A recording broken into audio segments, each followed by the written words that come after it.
میں سنیوں سے کہوں گا کہ یہ جو اس ٹائپ کے لوگ ہیں یہ تمہارا مذہب برباد کر رہے ہیں. حافظ یہ قرآن نہیں ہوتے، ان کو قرآن پڑھنا نہیں آتا. جو اسٹائل حفظ قرآن کا ہمارا ہوا ہے کہ اس انداز سے کہیں اور قرآن حفظ نہیں ہوتا.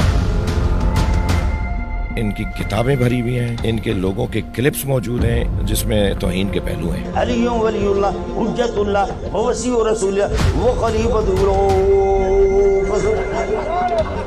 میں کہتا ہوں صحابہ کو جتنا ہم مانتے ہیں اتنا آپ ہی نہیں مانتے. آپ تو طلقاء کو مانتے ہیں، صحابہ کو کہاں مانتے ہیں؟ آپ کا کیا تعلق ہے صحابہ کرام سے؟ صحابہ کرام کو تو ماننے والے ہم ہیں. بھائی میرے تراویح پڑھانی ہے، آپ کی دکانداری کا مسئلہ ہے، آپ کو پیسہ ملنا ہے. ہمیں کیونکہ قرآن سے کوئی ہمارا کمائی کا ذریعہ نہیں ہے. محاذ آرائی کرو گے تو پوری دنیا میں شیعہ کو سنی ختم نہیں کر سکتا، سنی کو شیعہ ختم نہیں کر سکتا. میں اگر ان صحابیوں اور صحابیوں کے بیٹوں کے نام بتاؤں جن کے والدین نے مطاع کیا اور پھر مطاع سے وہ صحابی دنیا میں آئے، بھی اس پہ شور مچائیں گے کہ اس نے توہین کی ہے. صحابیوں پہ الزام لگاتے ہیں تو توہین صحابہ تو آپ کر رہے ہیں. السلام علیکم، نیوز 99 کے ساتھ میں ہوں آپ کا میزبان علی رضوی. ناظرین، عالمی شہرت یافتہ اسلامک اسکالر سید شہنشاہ حسین نقوی صاحب ہمارے ساتھ موجود ہیں. آغا صاحب بہت بہت شکریہ آپ کے قیمتی وقت کا.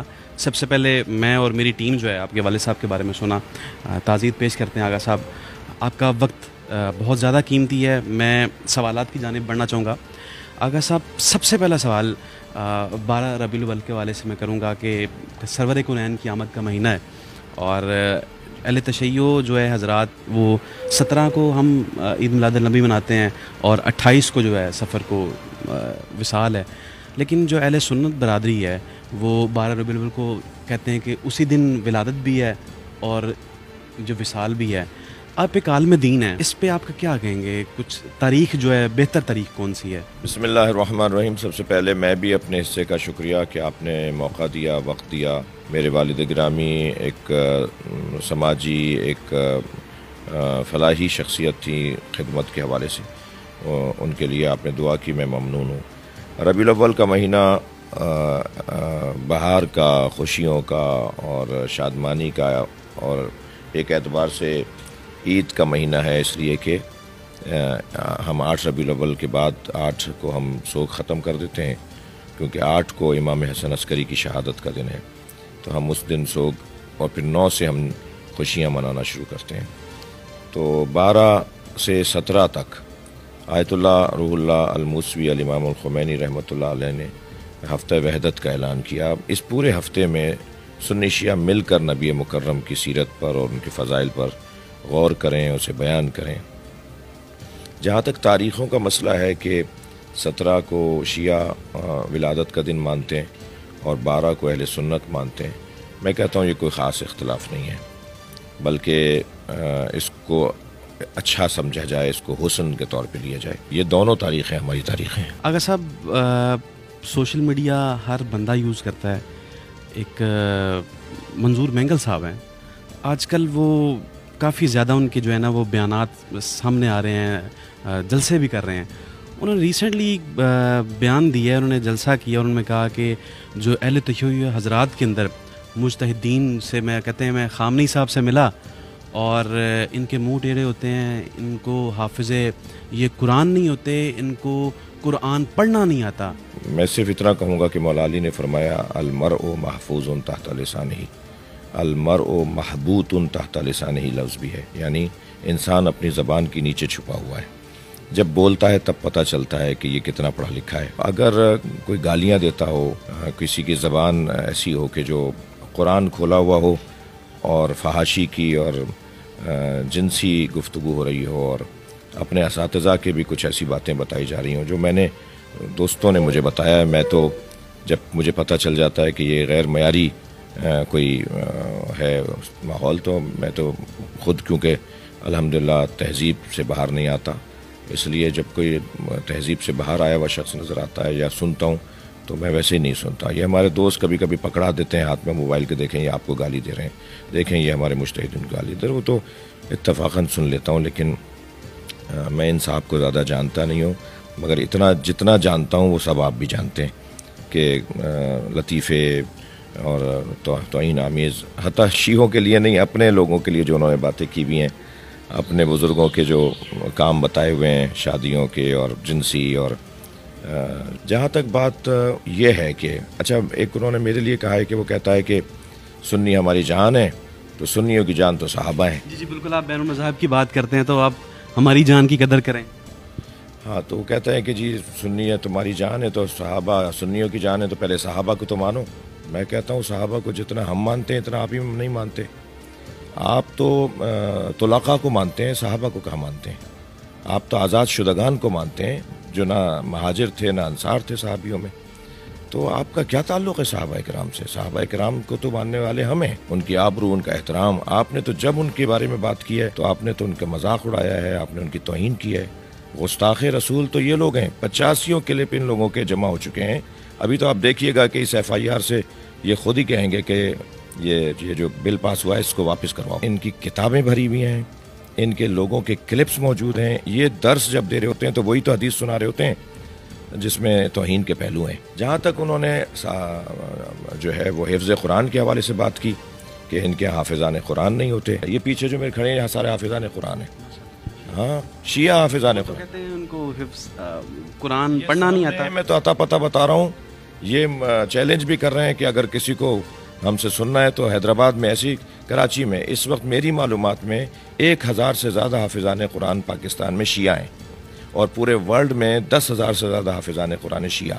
ٹھیک ہے، آپ کیونکہ آپ کو بھائی میرے تراویح پڑھانی ہے، آپ کی دکانداری کا مسئلہ ہے، آپ کو پیسہ ملنا ہے، ہمیں کیونکہ قرآن سے کوئی ہمارا کمائی کا ذریعہ نہیں ہے۔ آپ کے ہاں تو ظاہر ہے آپ کے ہاں قرآن سے کمائی کا ذریعہ ہے، تو رہ گئی بات کہ آپ گالیاں دے رہے ہیں، آپ بدتمیزی کر، تو پہلے تو یہ آپ کو جواب کہ ہمارے حافظان قرآن بھی ہیں، قاریان قرآن بھی ہیں، اور ایسے حافظان قرآن ہیں کہ آپ قرآن کی آیت پڑھ کے کہیں کہ 5 آیتیں پیچھے والی سناؤ، 10 آیتیں بعد والی 10ویں آیت سناؤ، اور یہ بتاؤ کہ اس صفحے کے اوپر کتنی آیتیں۔ جو اسٹائل حفظ قرآن کا ہمارا ہے، میں دعویٰ کرتا ہوں حافظان قرآن کھڑے ہیں، حافظ صاحب کھڑے ہیں، میں ان سے معذرت بھی چاہتا ہوں، ان کا بہت احترام ہے، ان کے سینے میں قرآن ہے، ان کا ہاتھ چومنا چاہیے ہمیں۔ ہمارے یہاں جس انداز سے قرآن حفظ ہوتا ہے تو ہمارا دعویٰ ہے کہ اس انداز سے کہیں اور قرآن حفظ نہیں ہوتا۔ میں آپ کے توسط سے جن صاحب کا آپ نے نام لیا ان سے کہوں گا کہ اگر آپ کو کسی شخص کے ہاں گمراہی، برائی، اس کے ہاں مثلاً کفر یا شرک نظر آتا ہے تو بھائی آپ وارث دین بنے بیٹھے ہیں، اس کو تبلیغ کرو نا، اس کو ہدایت دو، مناظرے رکھو، بات کرو ہم سے، ہمارے علماء سے مناظرے کرو، آپ کے ساتھ ہم بات کریں گے۔ آپ شدت پسندی پر آ جاتے ہو، آپ گالیاں دینے پر آ جاتے ہو، آپ توہین اور گستاخی تو آپ کرتے ہو، گفتگو کرو۔ وہی جو کلپ آپ گالیوں والا دے رہے ہیں نا، اسی کلپ کے اندر مجھ پر اعتراض کرو کہ شہنشاہ حسین نقوی، ساجد علی نقوی، علامہ ساجد علی نقوی، حافظ ریاض حسین صاحب، شیخ محسن، تمہارے یہاں یہ عقیدہ جو ہے یہ قرآن کے خلاف ہے، تو پھر ہم ایسے ہی تمہارے انداز سے جواب دیں گے کہ یہ عقیدہ ہمارا قرآن کے مطابق ہے۔ آپ علمی باتیں کرو، آپ ملاقاتیں کرو، آپ آؤ، آپ لے جاؤ، آپ بلاؤ، بات کرو، آپ ہمیں ہدایت دو نا۔ اگر آپ ہمیں گمراہ سمجھتے ہو، ہمیں غلط سمجھتے ہو، تو آپ ہمارے محاذ آرائی کرو گے تو پوری دنیا میں شیعہ کو سنی ختم نہیں کر سکتا، سنی کو شیعہ ختم نہیں کر سکتا۔ محاذ آرائی سے انہیں نقصان ہوگا۔ اب بھی پاکستان میں سن 1982 سے جو ان لوگوں نے مار دھاڑ شروع کی، اس میں ہمارا نقصان تو ہوا ہی، انہوں نے اپنا نقصان کیا ہے۔ ظاہر ہے پھر وہ بہتی گنگا میں ہر ایک ہاتھ دھو لیتا ہے، پھر گدلے پانی سے مچھلیاں پکڑی جا رہی ہوتی ہیں، پھر جو ہے وہ آندھی طوفان کے اندر کوئی چیز کہیں سے کہیں جا پڑتی ہے۔ تو ان کو میں نصیحت کروں گا کہ آپ کے نزدیک اگر ہم گمراہ ہیں تو ہمارے لیے آپ علمی باتیں کریں، علمی پیغامات دیں۔ میں سنیوں سے کہوں گا کہ یہ جو اس ٹائپ کے لوگ ہیں یہ تمہارا مذہب برباد کر رہے ہیں، تمہارا نظریہ، یہ تمہارے مخلص نہیں ہیں یہ لوگ۔ تو اور سنی الحمدللہ سمجھدار ہے اور بہت ہوشیار، سنی قوم بہترین قوم، اور ان کے بعض ملاؤں نے، بعض ان کے یہاں پڑھی لکھی شخصیات جو ہیں حیدرآباد میں، پاکستان بھر میں، اسلامی نظریاتی کونسل میں، ملی یکجہتی کونسل میں، اور جو ہے وہ MMA کے زمانے میں جو علماء رہے، اس کے علاوہ اور فورم ہمارے انصاری صاحب نے کراچی میں ایک فورم بنایا ہے، تو وہ بہت اچھے فورم ہیں. میں سب کے لیے نہیں، بہت محترم ہے، مگر یہ چند لوگ جو ماحول خراب کر رہے ہیں انہیں نصیحت کروں گا، ان کے لیے دعا کروں گا، اللہ انہیں ہدایت عطا فرمائے. آغا صاحب، بل کی آپ نے بات کی، اور دیکھیں ابھی انہی صاحب نے میرے خیال میں جس طرح بل میں توہین صحابہ ہے، توہین اہل بیت بھی اتنی اس سے زیادہ ہے اہل بیت. انہوں نے متعا کی بات کی کہ جو تشیع قوم کے اندر، جو اس فقہ کے اندر جو ایک دفعہ متعا کرے وہ توبہ نعوذ باللہ پہلے امام جیسا، اور وہ جو دوسری دفعہ کرے، تیسری چوتھی دفعہ کرے وہ نبی پاک جتنا اس کو رتبہ انہوں نے کہا. اور دوسری بات انہوں نے جب متعا کی بات کی اور ساتھ ہی شہادت ثالثہ والی بات کی جائے اذان میں، تو انہوں نے وہ نقل اتاری کہ اس طرح شیعہ قوم جو ہے وہ خود ہی. آپ میرے خیال سے، میں سمجھتا ہوں کہ پہلے میں نے بہت زیادہ بات کر دی ہے، بہت زیادہ بات کرنا فائدہ نہیں ہے. میں اگر ان صحابیوں اور صحابیوں کے بیٹوں کے نام بتاؤں کہ جن کے والدین نے متعا کیا اور پھر متعا سے وہ صحابی دنیا میں آئے، حضرت شخصیات ہیں اہل سنت کی کتابوں میں لکھا ہوا ہے کہ کس کس صحابی نے متعا کیا، تو اس سے ان کی جو اولاد سامنے آئی. عبداللہ ابن زبیر، حضرت عبداللہ ابن زبیر رضی اللہ تعالیٰ عنہ کے بارے میں اپنی کتابیں پڑھو کہ ان کے ابا اماں نے متعا کیا تھا. اس کے نتیجے میں متعا ایک نکاح کی قسم ہے. عقد مسیار سعودی عرب کے اندر سارے مفتیوں نے جائز قرار دیا. عقد مسیار یہی ہے. تو پھر ہم میں سے اتنے شیعہ یہاں پر بھی ہیں، اور پوری پاکستان کے شیعوں، پوری دنیا کے شیعوں میں ہم متعا کرتے ہی نہیں ہیں. ایک چیز حلال ہے، رستہ ہے حرام سے بچنے کا. ہم میں سے کسی نے بھی شاید متعا نہ کیا ہو، ٹھیک ہے. ایک آپشن دیا اور ایک اسلام نے رستہ دیا کہ آپ حرام کام سے بچو. یہ نہیں ہے کہ ہمارے یہاں متعا ہوتا ہے اور ہم لوگ متعا کرتے ہیں. ہم کرتے ہی نہیں متعا. ہاں، آپشن موجود ہے. اگر کہیں گناہ میں پڑنے کا خوف ہو تو آپ ایک کمرے میں ہیں، ایک ایسی جگہ پر ہیں، ایک ایسے ماحول میں جہاں آپ گناہ میں چل جائیں گے، وہاں اگر آپ کے لیے حلال کام کا کوئی طریقہ ہے تو وہ متعا ہے، کیونکہ آپ کی زوجہ مثال آپ کے وطن میں ہے، آپ کسی اور ملک میں ہیں. اس لیے ایک آپشن دیا تھا. ہم میں سے کوئی، میں اتنا میری اس وقت 50 سال عمر ہونے کو ہے، میں نے تو آج تک متعا نہیں کیا. شیعہ حضرات متعا نہیں کرتے، ٹھیک ہے. اور یہ الزام اس طرح، تو جہاں تک بات ہے کہ تو اگر اب اس طرح کی، اب جیسے میں نے مثال دی نا، ابھی اس پہ شور مچائیں گے کہ اس نے توہین کی ہے. حضرت عبداللہ ابن زبیر کو، بیٹے حضرت عبداللہ ابن زبیر کو کہا یہ متعا کی اولاد.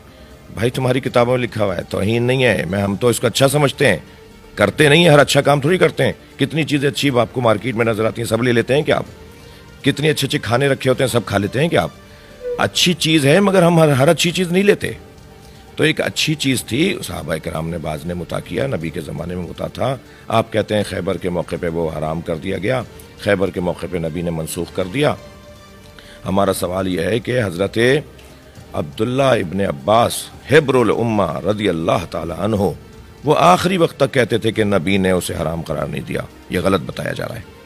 آپ کہتے ہو اصحابی کالنجوم بأیہم اقتدیتم اہتدیتم. صحابی جو ہے وہ ستاروں کی طرح ہیں. کسی ایک صحابی کے پیچھے بھی چلو گے تو تم ہدایت یافتہ ہو. تو ہم آپ کے اس فارمولے کے مطابق، جبکہ یہ حدیث ہمارے یہاں معتبر نہیں ہے، آپ کے اس فارمولے کے مطابق ہم حضرت عبداللہ ابن عباس رضی اللہ تعالیٰ عنہ کے پیچھے چل رہے ہیں، جو آخری وقت تک کہتے تھے کہ متعا حرام نہیں ہوا. تو آپ کیسے کہہ سکتے ہو ہمیں گناہ؟ کیسے اسے زنا کہہ سکتے ہو؟ آپ جب اسے زنا یا اس کو گناہ کہتے ہیں تو آپ صحابیوں پہ الزام لگاتے ہیں. تو توہین صحابہ تو آپ کر رہے ہیں. علامہ صاحب نے بہت ہی خوبصورت جوابات دیے. مزید ایسے پروگرامز آپ کی خدمت میں لے کے آتے رہیں گے. علی رضوی کو نیوز 19 دیجیے اجازت. ایک نئے پروگرام، ایک نئے ایشو کے ساتھ دوبارہ آپ کی خدمت میں حاضر ہوں گے.